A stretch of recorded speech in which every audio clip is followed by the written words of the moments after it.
Hello dear students, welcome to Trishul Defence Academy. Trishul Defence Academy के platform पे मैं आप सभी का स्वागत करता हूं। तो साथियों, हम लोग पढ़ेंगे रीजनिंग, और रीजनिंग जानते हैं कि बहुत ही महत्वपूर्ण है और इसके क्वेश्चंस आते हैं, बराबर आते हैं, पूछे जाते हैं और बहुत अच्छे अच्छे प्रश्न भी बनते हैं। तो चलिए इसी में शुरुआत करते हैं। हम लोग देखते हैं कि ऐसे प्रश्नों को हम किस तरीके से सॉल्व करते हैं। देखिए, हमारे पास प्रश्न है, कह रहा है कि Ram is 18 from the right in row of student. If there are total 50 persons in the row, then what will be the position of Ram from the left. यानी छात्रों की एक पंक्ति में राम दाएं से 18वें स्थान पे है। यदि पंक्ति में कुल 50 व्यक्ति हैं तो राम का बाएं से कौन सा स्थान होगा। अब इस प्रश्न को हम किस तरह से सॉल्व करेंगे, ये देखने वाली बात होगी। हमारे पास 4 ऑप्शन है, 31, 32, 33 और 34। यानी उसका जो बाएं से स्थान होगा वो क्या होगा। यानी प्रश्न में कह क्या रहा है, पहले उस बात पे हम गौर करेंगे। देखिए, कह रहा है कि राम है, ये राम जी हैं, राम का राइट से स्थान, ठीक है, दाएं से स्थान, राइट से जो पोजीशन है वो क्या है, 18 है। लेफ्ट से उनकी क्या पोजीशन है ये हमें बताना है। टोटल कितने हैं, तो टोटल पर्सन उसमें है 50। देखिए, ऐसे प्रश्नों को सॉल्व करने के लिए हमारे पास बहुत एक छोटा सा कॉन्सेप्ट होता है या छोटा सा फार्मूला होता है, और हम उसी का यूज करते हैं कि टोटल स्टूडेंट या टोटल उस पंक्ति में कितने लोग हैं उसकी संख्या होती है लेफ्ट से पोजीशन प्लस राइट से पोजीशन -1। ठीक है, अब इसे जब सॉल्व करेंगे तो ये हमारा क्या हो जाएगा, टोटल दिया है 50, लेफ्ट से पोजीशन हमें बतानी है, राइट से पोजीशन दी गई है 18 और ये है -1। -1 को इधर ऐड करेंगे, ये हो जाएगा 51 इक्वल टू लेफ्ट साइड से पोजीशन प्लस 18। और जब 18 को हम इस साइड ट्रांसपोज करेंगे तो हमारा आ जाएगा क्या, लेफ्ट पोजीशन इक्वल टू 51 में से 18 माइनस करेंगे आएगा 33। यानी राम की जो पोजीशन है, देखिए राम इधर लेफ्ट ये राइट, अगर राइट से राम 18 प्लेस पे है तो लेफ्ट से उसकी कौन सी पोजीशन होगी, जबकि टोटल इसमें कितने स्टूडेंट्स हैं या टोटल पर्सन हैं 50 हैं, तो इसमें जो लेफ्ट से पोजीशन होगी वो कौन सी पोजीशन होगी, 33 पोजीशन होगी राम की। ठीक है, आई होप कि आपको समझ में आ गया होगा कि ऐसे प्रश्नों को हम कैसे सॉल्व करते हैं। चलिए हम बढ़ते हैं अगले प्रश्न की ओर। बहुत ही बेहतरीन प्रश्न, देखिए ये रहा सेकंड प्रश्न। प्रश्न क्या कह रहा है बेटा, प्रश्न क्या कह रहा है, इन अ रो, एक रो है, एक रो है, ठीक है, एक रो में 40 students, Ramesh is 18 from left. Ramesh की जो पोजीशन है वो लेफ्ट से है। लेफ्ट से किस पोजीशन पे है रमेश, रमेश की जो पोजीशन है लेफ्ट से 18 है। While Dinesh is 16 from right, then find how many persons are there between Ramesh and Dinesh. और यहाँ पे जो दिनेश की पोजीशन है राइट से, वो दिनेश की पोजीशन कितनी है, 16 है, और कह रहा है टोटल इसमें कितने हैं 40। तो कह रहा है कि बताइए कि इनके बीच में कितने लोग बैठे हैं। बहुत ही आसान है, 6। क्यों, 18 + 6 + 16, इसको ऐड करेंगे ये 40 के इक्वल आ जाएगा। लेकिन हम इसको कैसे एक मेथड के जरिए सॉल्व करेंगे, तो ये बहुत अच्छा प्रश्न है कि इसको कैसे हम अच्छे से सॉल्व करें। तो इसको दूसरा तरीका सॉल्व करने का है कि इसमें जो जब प्रश्नों की ऐसी श्रृंखला होती है जहाँ पे 2 अलग अलग व्यक्ति हों और दोनों की पोजीशन अलग अलग दी गई हो और भी पूछा गया हो कि उनके बीच में क्या होगा, तो हम या बीच का पर्सन दिया गया हो तो टोटल बराबर हो जाता है लेफ्ट से पोजीशन, राइट से पोजीशन और प्लस मिड में जो पर्सन बैठे हैं ये एक फार्मूला हो जाता है। इसके जरिए हम प्रश्न को सॉल्व कर सकते हैं। तो टोटल दिया है 40, लेफ्ट से पोजीशन दिया था 18, मिड से पोजीशन बताना है, यानी मिड में कितने पर्सन है ये बताना है।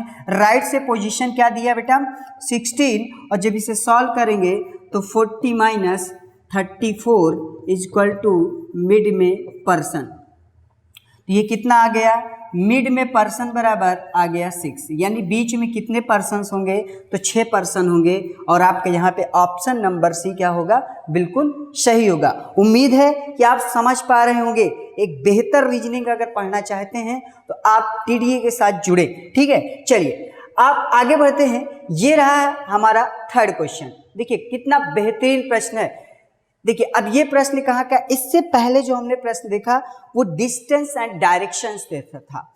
अब ये जो ये जो हमारा प्रश्न वो रैंकिंग से था, और यहाँ पे जो हमारा प्रश्न है वो किससे है, सीरीज से, नंबर सीरीज से। अब यहाँ पे एक सीरीज दी गई, नंबर लिखा गया 126, 126 के बाद लिखा गया बेटा क्या 218, फिर 346, फिर 516, फिर 735, उसके बाद कहा गया यहाँ पे क्या आएगा। तो आपको क्या करना है, इस सीरीज को पकड़ना है। जैसे यहाँ लिखा बेटा 126, 126 का मतलब ये लिखा है 5 का क्यूब प्लस 1, 5 का क्यूब प्लस 1, 5 का क्यूब करेंगे तो ये 125 होता है प्लस 1। देख रहे हैं 126 इस फॉर्मेट से लिखा है। दूसरा है हमारा 218, यानी 218, इसका मतलब हो गया ये 6 का क्यूब प्लस 2, यानी 216 प्लस 2, ठीक है, 216 प्लस 2। अच्छा ये समझ में आ गया कि अब ये यहाँ पे हम देखेंगे कि ये है 5 का क्यूब प्लस 1, ये है 6 का क्यूब प्लस 2, ये इसका मतलब ये है 7 का क्यूब प्लस 3, ये है 8 का क्यूब प्लस 4, ये है 5 का 9 का क्यूब प्लस 5, यानी यहाँ पे जो आएगा वो क्या होगा, वो होगा 10 का क्यूब प्लस 6। यानी हम क्या लिखेंगे 10 का क्यूब प्लस 6, यानी 1000 प्लस 6, यानी 1006। क्या ऑप्शन में है, बिल्कुल ऑप्शन नंबर बी यहाँ पे हमारा क्या है, बिल्कुल करेक्ट है। देखिए ऐसे हमें प्रश्नों को आप ध्यान दीजिएगा, यहाँ पे पैटर्न जो बन रहा है वो पैटर्न बन किस तरीके से रहा है। यहाँ पे एक नंबर का क्यूब किया जा रहा है, फिर प्लस 1, फिर अगले नंबर का क्यूब प्लस 2, फिर अगले नंबर का क्यूब प्लस 3, ये पैटर्न चल रहा है। अच्छा ऐसे पैटर्न बदल भी सकते हैं, प्लस भी किया जा सकता है, माइनस भी किया जा सकता है। तो हम आगे देखते हैं कि कैसे होता है। यहाँ पे देखिए ये प्रश्न, देखिए जैसे यहाँ पे लिखा है, क्वेश्चन क्या है बेटा, लिखा है 25, फिर लिखा है 62, फिर लिखा है 123, फिर लिखा है 214, फिर लिखा है 341, और नेक्स्ट पैटर्न आपको बताना है। अब आप कैसे समझेंगे कि इसमें ऐसा क्या हुआ है, क्या हुआ है। तो जरा 25 को बेटा जब आप ध्यान से देखेंगे तो ये दिखेगा कि ये किसी क्यूब नंबर, यानी ऐसा नंबर जिसका क्यूब होता है उसके पास है, क्यूबिकल नंबर के पास है। ये 27 के पास का नंबर है, यानी हम 25 को इस तरह से रिप्रेजेंट कर सकते हैं कि 3 का क्यूब माइनस 2, यानी यहाँ पे देखिए हम 3 का क्यूब यानी 27 माइनस 2, और ये क्या बना 25। यानी 25 को किस तरीके से रिप्रेजेंट किया गया है, 3 क्यूब माइनस 2 के पैटर्न से लिया गया है। इसी तरीके अगर 62 की बात करें तो 62 देखिए ये आया है 4 का क्यूब माइनस 2 से, यानी 4 का क्यूब होता है बेटा 64 माइनस 2, और यहाँ क्या आ गया 62। यानी दो पैटर्न चेक करने के बाद हम इस पैटर्न पे पहुंच चुके हैं कि इसमें क्या किया गया है, नंबर का क्यूब माइनस 2, नंबर का क्यूब माइनस 2, यानी यहाँ पे क्या हुआ है, ये हुआ है 3 का, ये हुआ है 3 का क्यूब माइनस 2, यहाँ पे ये हुआ है 3 का क्यूब 4 का क्यूब माइनस 2, 5 का क्यूब माइनस 2, 6 का क्यूब माइनस 2, 7 का क्यूब माइनस 2, यानी यहाँ पे क्या आएगा, यहाँ पे आएगा 8 का क्यूब माइनस 2, यानी क्या आएगा 8 का क्यूब माइनस 2। 8 का क्यूब करेंगे बेटा होता है 512 minus 2 means 510। This is your answer. Yes right, 502. This is the option number C is the correct, right? Now again question number 5. Question number 5 here, 342 and 510, 726, 996 and 1326 and next number is, right? This is a series. अब इस series के pattern को हमें समझना है कि यहाँ पे 342 ये लिखा कैसे गया होगा। तो 342 बेटा आप ध्यान से देखेंगे तो ये किसी नंबर के क्यूब के पास है। किसके पास है? क्यूब के पास। किस नंबर की क्यूब? 8 का क्यूब। 8 का क्यूब क्या होता है? देखिए ये कहाँ से है, सॉरी 7 का क्यूब। यानी अगर 7 की क्यूब की बात करें तो 7 का क्यूब होता है बेटा 343। और यदि इसमें से हम 1 माइनस कर दें तो ये हमें क्या मिल जाता है? 342, राइट? पहला क्या यही है 342? यस बिल्कुल। दूसरा देखिए लिखा है 510, यानी दूसरे को देखेंगे तो लिखा है 8 का क्यूब। यानी इस पैटर्न को बनाया कैसे गया है? 7 का क्यूब माइनस 1, ये बना है 8 का क्यूब, 8 का क्यूब माइनस 2। कैसे 8 का क्यूब माइनस 2? क्यों बेटा? 8 का क्यूब होता है 512 और इसमें से 2 माइनस कर देंगे तो ये कितना गया? 512। इतना करने के बाद हमें पैटर्न समझ में आ गया क्या? कि एक नंबर का क्यूब करने के बाद 1 माइनस करते हैं, अगले नंबर का क्यूब करते हैं तो 2 माइनस करते हैं, फिर अगले नंबर का माइनस करेंगे तो 3 माइनस करेंगे। तो इस तरह से देखें तो यहाँ पे जो हमारी सीरीज लिखी हुई है वो क्या लिखी हुई है? यहाँ पे लिखा है 7 का क्यूब माइनस 1, यहाँ पे क्या लिखा है? 8 का क्यूब माइनस 2, यहाँ पे क्या लिखा है? यानी 9 का क्यूब माइनस 3। देखिए 9 का क्यूब करेंगे 729, माइनस 3 करेंगे 726। यानी ये क्या लिखा है? ये लिखा है 10 का क्यूब माइनस 4, ये लिखा है 11 का क्यूब माइनस 5। यानी हमें जो अब नंबर लिखना है वो लिखना है 12 का क्यूब माइनस 6। और 12 का क्यूब होता क्या है बेटा? 12 का क्यूब क्या होता है? 12 का क्यूब होता है 1728 और इसमें से कितना माइनस कर रहे हैं? 6। यानी इसमें से जो हमारा पैटर्न बनेगा इसमें से हम 6 माइनस कर देंगे और बनेगा 1722, 722। Option number B, right? Option number B is correct. देख रहे हैं सीरीज में कैसे पैटर्न बनते हैं। यानी नंबर को प्लस किया जा सकता है, नंबर माइनस किया जा सकता है, सेम नंबर का प्लस किया जा सकता है, सेम नंबर का माइनस किया जा सकता है, या अल्टरनेट नंबर का माइनस और अल्टरनेट नंबर का प्लस हो सकता है। तो इसको पूरा अच्छे से पढ़ने के लिए आप त्रिशूल डिफेंस एकेडमी से जुड़े और बेहतर रीजनिंग सीखें। ठीक है, चलिए बढ़ते हैं हम अगले प्रश्न की ओर। ये हमारे 5 क्वेश्चन सोचिए कि ये रहा हमारा क्वेश्चन नंबर 6। देखिए ये बहुत ही बेहतरीन क्वेश्चन है। ये क्वेश्चन है कोडिंग और डिकोडिंग का। यहाँ पे ध्यान दीजिएगा क्या लिखा है। कह रहा है if loss is coded as MQVI, यानी देखिए LOSE, ये है लॉस और लॉस को कोड किया गया है किससे बेटा? MQVI से कोड किया गया है। फिर कह रहा है a string language then will be coded for gain. कह रहा है बताइए गेन को कैसे कोड करें। गेन ये आपको बताना है। अब आपको समझना चाहिए आप ऐसे क्वेश्चंस को कोडिंग डिकोडिंग के क्वेश्चंस को आप कब सॉल्व कर सकते हैं? जब आपको कोडिंग और डिकोडिंग के रूल्स पता हों। अगर आपको इसके रूल्स नहीं पता हैं तो आप इसे सॉल्व नहीं कर सकते हैं।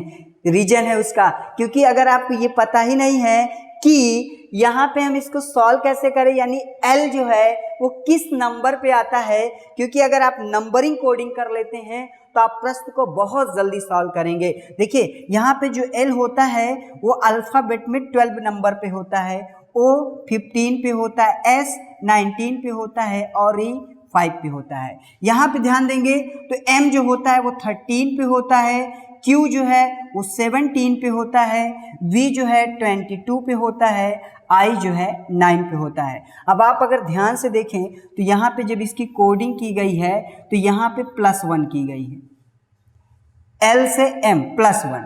उसके बाद O से जब Q लिखा गया है तो +2 किया गया है, फिर S से ये किया गया है तो यहाँ पे क्या किया गया है, +3 किया गया है।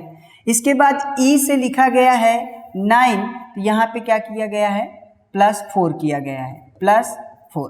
तो एक बात तो समझ में आ गई कि यहाँ पे जो पैटर्न चल रहा है +1 +2 +3 +4 का पैटर्न चल रहा है।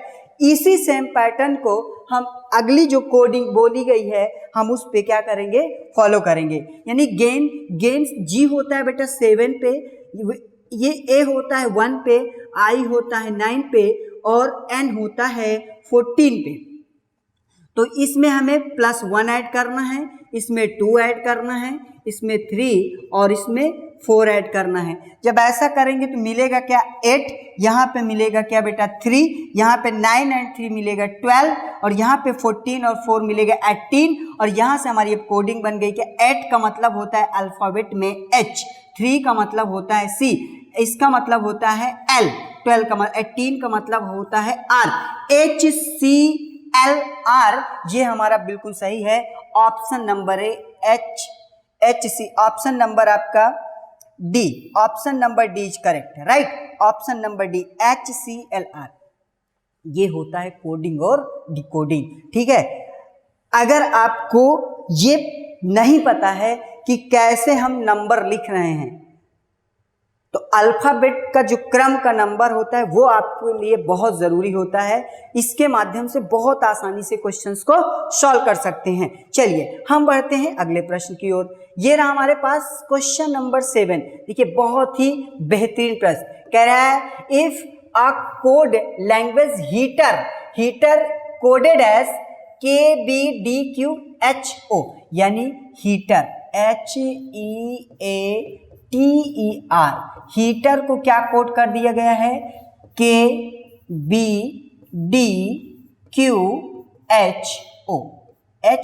ये कोड किया गया है। फिर कह रहा है will cooler be written that language, तो इसी लैंग्वेज में हम कूलर को क्या लिखेंगे, कूलर COOLER, कूलर को क्या कोड करेंगे, ये प्रश्न है हमारा। देखिए हीटर की कोडिंग करते हैं पहले, इसको हम अल्फाबेट क्रम के नंबर, H का मतलब होता है बेटा 8, E का मतलब होता है 5, A का मतलब यानी 1, T का मतलब 20, E का मतलब 5, R का मतलब 18। अच्छा ठीक है, इधर आते हैं, यहाँ पे लिखा है K का मतलब बेटा 11, राइट। B का मतलब है 2, D का मतलब 4, Q का मतलब 17, H का मतलब 8 एंड O का मतलब 15। अच्छा इसका मतलब क्या होता है, इसका मतलब होता है कि हम इसमें और इसमें एक रिलेशन देखते हैं कि इनमें किस रिलेशन के तहत इसके पैटर्न को लिखा गया है। अगर इस पैटर्न को हम समझ जाएंगे तो बहुत अच्छे से प्रश्न को कर सकते हैं। अच्छा देखिए यहाँ पे था 8, यहाँ पे 11, इसका मतलब 8 में 3 ऐड कर दिया गया तो 11 बन गया, ठीक है। यहाँ पे लिखा है 5, यहाँ पे लिखा है 2, यानी यहाँ पे 3 माइनस कर दिया गया है। फिर देखिए यहाँ लिखा है 1 और यहाँ पे है 4, यानी फिर से 3 ऐड कर दिया गया है। पैटर्न समझ में आ गया, आया कैसे, एक बार +3 हो रहा है, एक बार -3 हो रहा है, मतलब क्वेश्चन सॉल्व, राइट। देखिए एक बार प्लस क्या हो रहा है, +3 माइनस, यानी यहाँ पे -3 फिर +3 फिर -3, ठीक है। देखिए 20 में से -3 किया 17, Q 3 ऐड किया 8, H 3 माइनस किया 15। अच्छा अब समझ में आ गई बात। हम क्वेश्चन को C को बेटा लिख सकते हैं 3, O को लिख सकते हैं 15, 12, 5, 18। पैटर्न क्या था, +3 -3 +3 -3 +3 -3, यानी अब +3 करेंगे इसमें, फिर -3 करेंगे, फिर +3 करेंगे, फिर -3 +3 -3, राइट।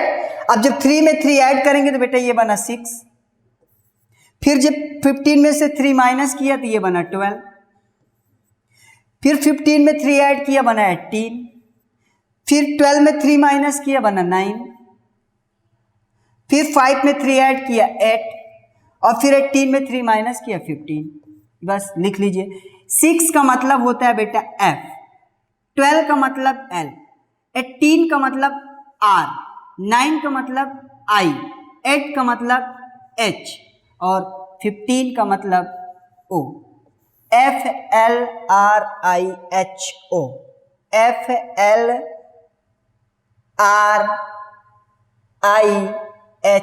ऑप्शन नंबर है। देख रहे हैं कितनी आसानी से हमने प्रश्न को सॉल्व कर लिया, राइट। तो बहुत ही आसान होता है, बस आपको पैटर्न पता होना चाहिए, ठीक है। चलिए बढ़ते हैं ये अगले प्रश्न पे। देखिए ये बहुत इजी प्रश्न है, ये सेकंड में इसको सॉल्व कर सकते हैं। देखिए बेटा यहाँ लिखा है 6, फिर यहाँ लिखा है 218, तो आप देखेंगे इसको तो 6 का क्यूब प्लस 2, क्या लिखा है 6 का क्यूब प्लस 2 करते हैं तो ये होता है 216 प्लस 2 यानी 216 प्लस 2 यानी 218। तो इसी पैटर्न को आप यहाँ पे फॉलो करेंगे, यानी 8 का क्यूब प्लस 2 करेंगे तो 8 का क्यूब 512 और प्लस 2 करेंगे तो आपका कितना आएगा बेटा 514, right. 514 in option, yes, option number B is correct, right. देखिए इसी तरीके आते हैं सेकंड पे, लिखा है 5 का रेशियो लिखा है क्या 125, फिर प्रपोर्शन का साइन लगा है, फिर इधर लिखा है 10 का रेशियो, क्या लेंगे जरा इसमें हम देखेंगे कि इसमें कोई रिलेशन है क्या। बिल्कुल, जैसे ही आप देखेंगे लिखा है 5 और इधर लिखा है 124, तो ये दिख रहा है कि अगर हम 5 का क्यूब करके 1 माइनस कर दें तो हमें यही मिलेगा, यानी 5 का क्यूब करेंगे तो क्या आता है 125 और -1 करेंगे तो क्या मिला 124। यानी इसी पैटर्न को हम किस में लगा देंगे बेटा, इसी पैटर्न को हम इस यहाँ लगाएंगे, यानी हम लिखेंगे क्या कि 10 का क्यूब -1, 10 का क्यूब बोले तो 1000 -1 ये कितना आ गया 999। This is your answer. देखिए बहुत आसान है, ऑप्शन नंबर इज करेक्ट। कोई दिक्कत? तो ये तो देखो बेटा यहाँ पे सिर्फ हम प्रश्नों को लिए हैं आपको समझाने के लिए कि आप किस तरीके से रीजनिंग को समझते हैं और पढ़ते हैं, ठीक है। तो ये ऐसे बेहतरीन प्रश्न होते हैं जो अक्सर पूछे जाते हैं और भी बहुत अच्छे अच्छे प्रश्न बनते हैं। देखिए आगे बढ़ते हैं, ये रहा हमारे पास मैथमेटिकल ऑपरेशन, ठीक है। अब देखिए यहाँ पे कितना बेहतरीन से प्रश्न, ये वैसे बहुत इजी होता है लेकिन अगर हमें करने का तरीका नहीं पता तो हम गलती कर देंगे। अगर आपको बोर्ड मास रूल नहीं पता है तो आप प्रश्न को कभी सॉल्व नहीं कर पाएंगे, ठीक है। चलिए यहाँ पे देखते हैं क्या लिखा है। कह रहा है पहले तो हम इस पैटर्न को लिख लेते हैं। यहाँ पे सबसे पहले लिखा है 18, फिर लिखा है 12, फिर 12 के बाद यहाँ लिखा है 4 के बाद लिखा है 5 और फिर 6। यहाँ पे हमने ये लेटर नहीं लिखा, लिखा है if P means divide, P means divide. P कहाँ है 12 एंड 4 के बीच में, 12 एंड 4 के बीच में P है और P मीन्स कह रहा है डिवाइड, ये लीजिए हमने डिवाइड का साइन लगा दिया। फिर आगे कह रहा है Q मीन्स मल्टीप्लाई, Q कहाँ है 18 एंड 12 के बीच में, ये यहाँ पे लिख दिया मल्टीप्लाई। आगे कह रहा है R means plus and S means minus, R कहाँ है 4 और 5 के बीच में, यानी 4 और 5 के बीच में R मीन्स प्लस और S का मतलब माइनस। अब बोर्ड मास रूल के तहत ही से सॉल्व करेंगे, गलती से आपने इसका मल्टीप्लाई कर दिया पहले, आपका प्रश्न गलत हो जाएगा। तो हम सबसे पहले क्या करते हैं, बोर्ड मास कहता है कि सबसे पहले आपको क्या करना है डिवाइड, यानी 4 से डिवाइड करेंगे, 4 1 जा 4, 4 3 जा होगा 12। अब यह 18 3 जा 54 प्लस 5 माइनस 6, इसमें ऐड करेंगे आएगा बेटा 59 माइनस 6, यानी आंसर आ गया आपका 53। क्या ऑप्शन में 53 है क्या? बिल्कुल 65 36 53, yes 53, option number C is correct, right. चलिए नेक्स्ट क्वेश्चन इज,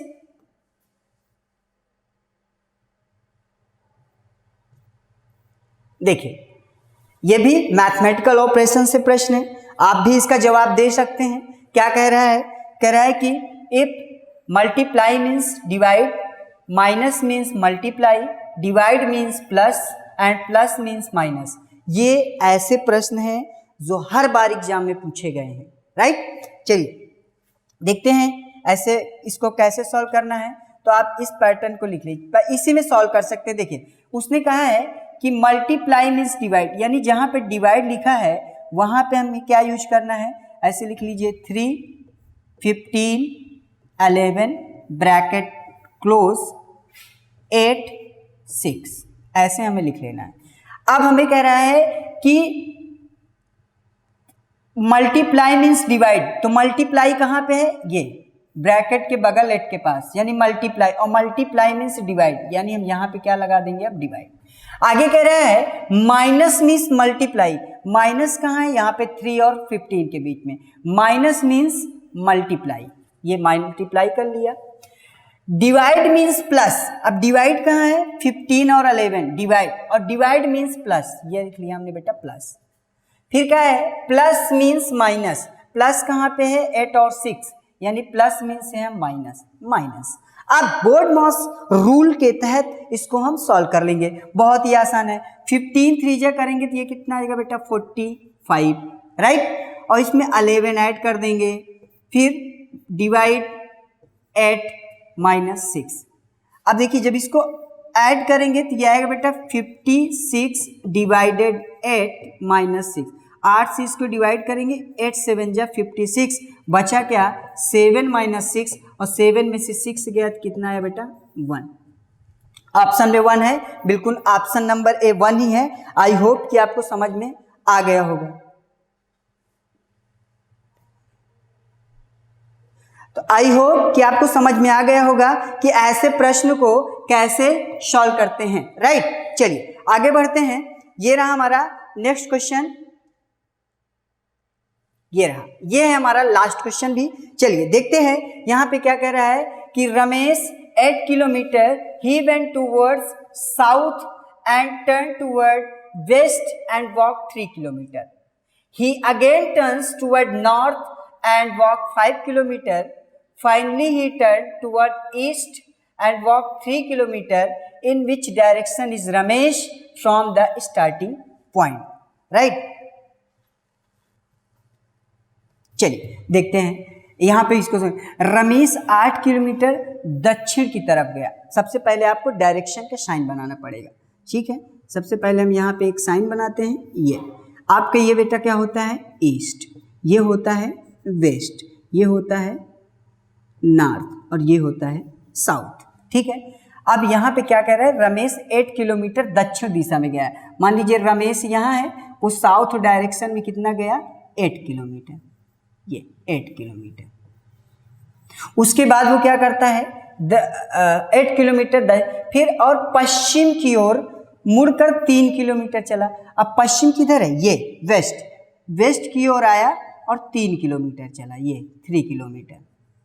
और 3 किलोमीटर चलने के बाद वो फिर उत्तर की तरफ मुड़ा और 5 किलोमीटर चला। 5 किलोमीटर उत्तर कहाँ है बेटा, ऊपर की ओर, फिर वो 5 किलोमीटर उत्तर की ओर चला, ये 5 किलोमीटर। और उसके बाद वो क्या करता है, अंत में वह पूर्व दिशा की ओर मुड़ा और 3 किलोमीटर चला। अंत में यहाँ देखिए पूर्व किधर है, ये ईस्ट, ईस्ट डायरेक्शन में गया और 5 किलोमीटर चला, 3 किलोमीटर। तो किस पोजीशन पे पहुंचा, इस पोजीशन पे। अब प्रश्न में, अब देखिए अगर इसी को हम यहाँ पे प्लस का साइन बना लें तो ये है हमारा ईस्ट, ये है हमारा वेस्ट, ये है हमारा नॉर्थ और ये है साउथ। अब प्रश्न में कहा गया है कि बताइए कि Ramesh from the starting point direction in which direction, यानी वह किस डायरेक्शन में अब इस करंट टाइम में है। तो देखिए करंट टाइम में भी वो कहाँ है, कहाँ पे भाई, साउथ डायरेक्शन में। कितना, तो देखा जाए तो 5 5, अगर यहाँ पे कहा जाता केवल डायरेक्शन ना पूछ के कितनी दूरी पे है तो हम बता सकते थे कि 3 किलोमीटर इन साउथ डायरेक्शन, राइट, दक्षिण दिशा में, ठीक है। आई होप कि आप समझ गए होंगे कि ऐसे इस प्रश्न को कैसे सॉल्व करते हैं, ठीक है। तो ये था हमारा डायरेक्शन का प्रश्न। तो इसी के साथ ही आज का सेशन हम यहीं तक रखते हैं। मिलते हैं नेक्स्ट सेशन में बहुत ही बेहतरीन प्रश्न के साथ, और ऐसे ही प्रश्नों की श्रृंखला पाने के लिए और एक अच्छी और बेहतरीन तैयारी करने के लिए आप त्रिशूल डिफेंस एकेडमी के साथ कंटिन्यू जुड़े, और अच्छी तैयारी करने के लिए आप बिल्कुल जुड़े। मिलते हैं नेक्स्ट वीडियो में, तब तक के लिए आप सभी को वंदे मातरम, जय हिंद, जय भारत। जहां बनते हैं देश के गौरव, इंडिया का एकमात्र ऐसा कोचिंग इंस्टीट्यूट जहां कैडेट्स को ट्रेन किया जाता है आने वाले डिफेंस एग्जाम के अनुसार। अगर आपका भी सपना है भारतीय सेना में शामिल होकर देश की सेवा करने का, तो आज ही ज्वाइन करें त्रिशूल डिफेंस एकेडमी।